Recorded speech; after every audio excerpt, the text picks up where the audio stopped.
খাবারের দোকান দিয়ে টনি সালমা হলেন বড়লোক। তুমি তো রান্না করতে ভালোই পারো, একটা খাবারের দোকান দাও বা। ঠিক আছে। অবশেষে আপলোড করা হলো সৎমা নাটকের 2 নাম্বার পর্ব। আপনি কিভাবে সৎমা নাটকের 2 নাম্বার পর্ব দেখতে পারবেন আর সৎমা নাটকের 2 নাম্বার পর্বে কি হতে চলেছে সবকিছু জানতে পারবেন আজকের এই ভিডিওতে। মনে করো না বাপ, সব জমি বিক্রি করেও 45 লাখ টাকার বেশি হলো না। ঠিক আছে মা, ও কোনো ব্যাপার না, বাকিটা আমি ম্যানেজ করে নেবো। হ্যাঁ ঠিক আছে বাপ। তো বন্ধুরা, আজকের এই ভিডিওটা মাত্র 1 মিনিটের হতে চলেছে। এই 1 মিনিটের ভিডিওটি দেখলে আপনারা বুঝতে পারবেন কিভাবে সৎমা নাটকের 2 নাম্বার পর্বটি দেখতে হবে এবং সৎমা নাটকের 2 নাম্বার পর্বে কি হতে চলেছে। তো বন্ধুরা, দেরি না করে ভিডিওটিতে লাইক দিয়ে আমাদের চ্যানেলটিকে সাবস্ক্রাইব করুন।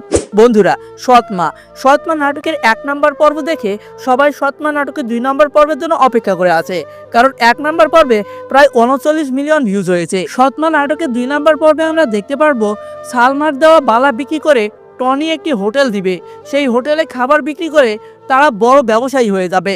তারপরে টনি এবং সালমা অনেক বড় লোক হবে। অন্যদিকে সালমার সৎ মা এবং জামাইয়েরা গরিব হয়ে যাবে, তারপরে আবার টনির কাছে তারা ভিক্ষা চাবে। এরকমই হবে সৎমা নাটকের 2 নাম্বার পর্বে।